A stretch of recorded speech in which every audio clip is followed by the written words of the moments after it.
그런데 솔라나가 지난해 이렇게 1100%씩 상승한 이면에는 솔라나의 바이럴 마케팅 전략이 크게 한몫을 했습니다. 우선 솔라나 생태계를 활용해서 민코인 생성을 지원했는데 봉크 같은 민코인은 지난해 장마치 7,900%나 상승을 했습니다.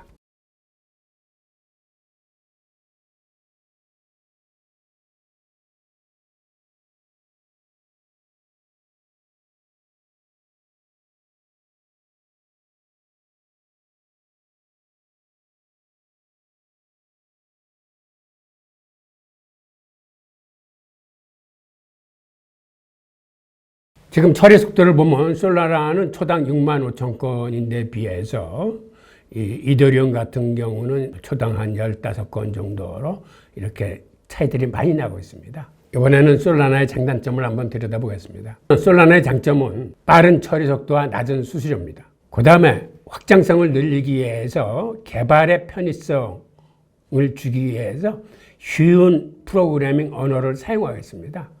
그러다 보니까 이 솔라나 네트워크 위에 수많은 DApp들이 개발되고 있습니다. 그 다음에 솔라나 네트워크는 에너지 절감 정책을 채택하고 있습니다. 역사 증명을 통해 수천 개의 스마트 컨트랙트를 병렬로 처리함으로써 전기를 많이 아끼고 있습니다. 역사 증명은 블록체인 네트워크에서 두 개의 이벤트 사이에 시간이 흘렀다는 것을 증명하는 암호학적인 방법인데, 솔라나 블록체인은 시간 흐름 관리를 통해 별도의 합의 없이 역사 증명을 도입을 했습니다. 그로 인해서 처리 속도를 굉장히 빠르게 가져갈 수가 있었습니다.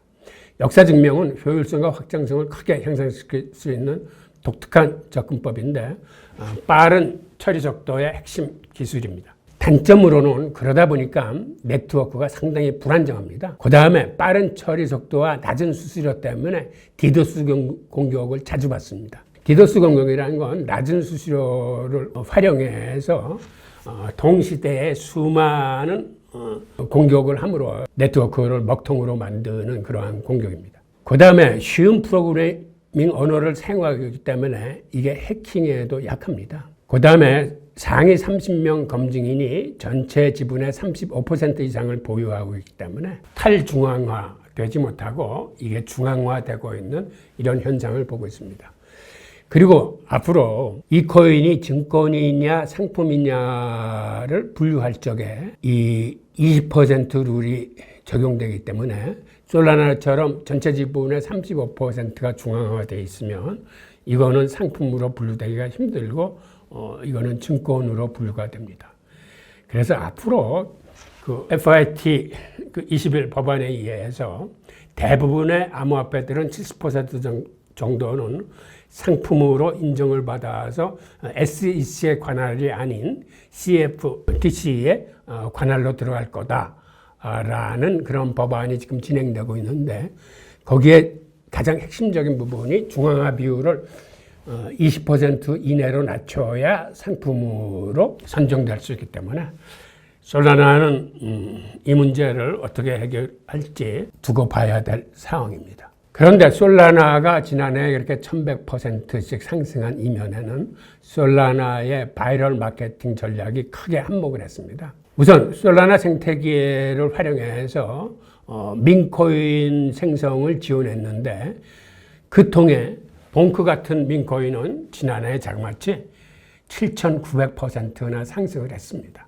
그로 인해서 많은 투자자들 사이에서 사막에서 바늘 찾기가 유행했는데, 이러한 봉크 같은 민코인을 찾기 위해서 많은 사람들이 민코인에 이제는 투자하는 그러한 유행을 탄생시킨 게 솔라나입니다. 그런데 이러한 민코인을 지원함으로써 솔라나와 솔라나 생태계 간의 시너지 효과들이 발생을 했습니다.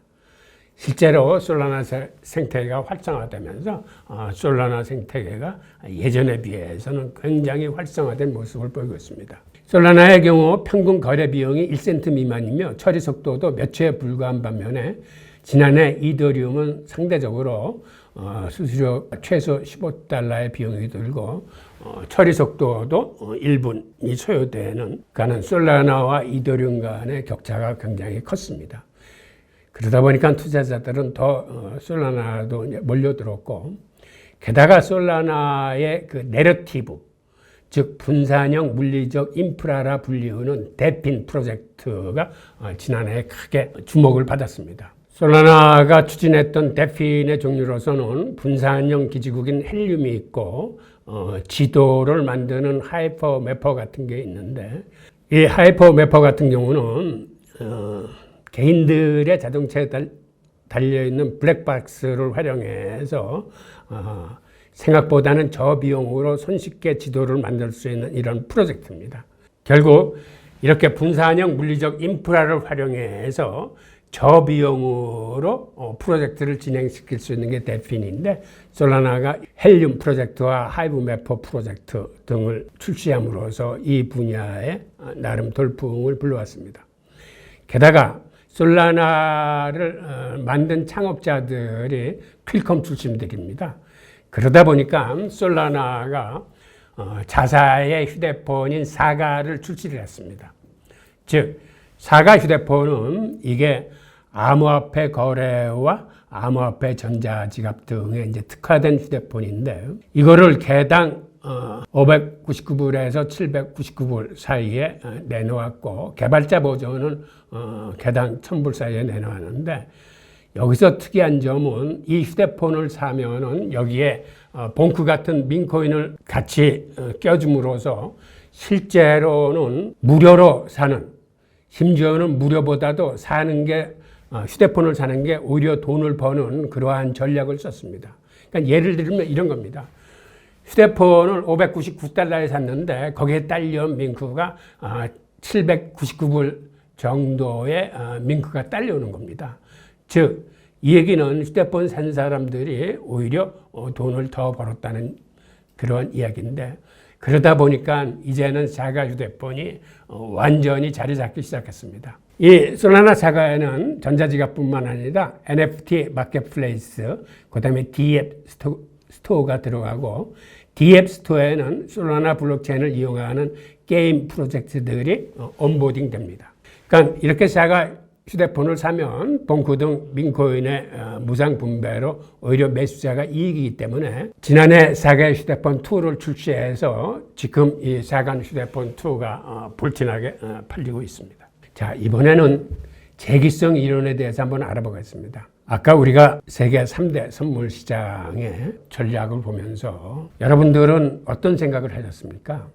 즉, 비트코인이 앞으로 굉장히 오를 것이다 라는 낙관론자들은 그 지표를 보면서 선물 시장에는 오히려 많은 사람들이 비트코인 가격이 지금보다 빠질 수 있다라고 생각하는 걸 보면서 어느 정도 쇼크를 먹으신 분도 있을 겁니다. 또한 그 반대 경우도 계실 겁니다. 앞으로 비트코인이 많이 빠질 거라고 생각하신 분들이 보기에는 생각보다는 굉장히 양측이 팽팽하구나라는 걸 보면서 본인들의 전망이나 판단하고 많이 틀릴 수 있다라고 하는 모습을 보셨을 겁니다. 관련해서 제가 재기성 이론을 말씀드리는 이유는, 본인이 확신에 찬 투자와 전망을 갖고 있더라도 그렇게 시장의 움직임을 보면서 시장과 소통하는 전략이 굉장히 중요하다는 말씀을 드리기 위해서 제가 재기성 이론에 대해 여러분들과 함께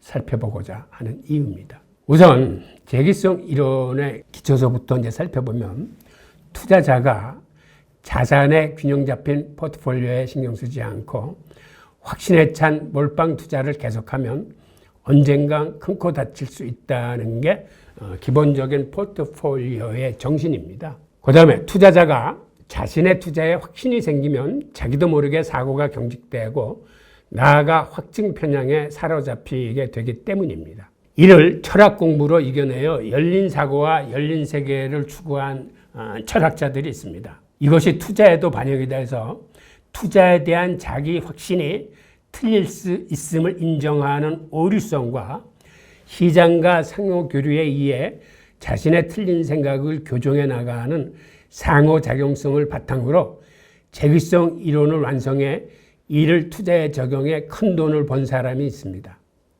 바로 조지 소로스입니다. 조지 소로스의 투자의 첫걸음은 자기 판단이 틀릴 수 있음을 인정하는 겸손한 마음이 그 출발점이라고 했습니다. 소로스는 바로 이 재기성 이론으로 엄청난 돈을 벌었습니다. 그가 지금 80살이 훨씬 넘었는데 그가 여태까지 한 500억 달러 정도를 벌었는데 그중 그는 430억 달러를 자선사업에 썼습니다. 그런 조지 소로스가 어떻게 재기성 이론을 개발했는지 그 과정을 한번 살펴보겠습니다. 포퍼 교수의 영향을 받은 소로스의 핵심 투자 이론 재기성 이론을 들여다보면 포퍼 교수는 열린 사회를 거부하는 전제적인 이데올로기는 궁극적 진리를 주장한다는 점에서 논리적인 오류를 가질 수밖에 없다고 갈파를 했습니다. 이게 포퍼 교수가 전제주의 사회가 옳지 않다라고 이제 갈파한 점입니다. 그는 인류 사회는 인간이 오류를 범할 수 있다는 점을 인식할 때만 진보하며 궁극적인 진리를 독점할 수는 없다고 강조했습니다. 수요와 공급에 의해 시장이 균형을 이룬다는 기존 정서를 거부한 소로스의 투자 철학은 포퍼 교수의 이론에서 비롯된 것입니다. 소로스는 수요와 공급이 주어졌다는 가정은 현실과 동떨어진 이론이라고 갈파를 하면서 시장 참여자들의 생각과 시장의 움직임은 서로 영향을 미치는 상호작용적인 곧 재규적인 관계라는 겁니다. 가격은 수요와 공급에 따라서만이 아니라 판매자와 구매자의 기대에 따라서 좌우된다라고 그는 설명하고 있습니다. 심리학을 경제학에 접목해서 인간의 행동을 관찰하는 행동경제학은 고전학파 이론의 가정 자체가 틀렸다고 보고 있습니다. 인간은 부분적으로만 합리적이고 오류를 범할 수밖에 없는 인간의 판단과 행동을 가정하는 게 더 합리적이라는 주장입니다. 자, 오늘의 내용은 여기까지입니다. 감사합니다.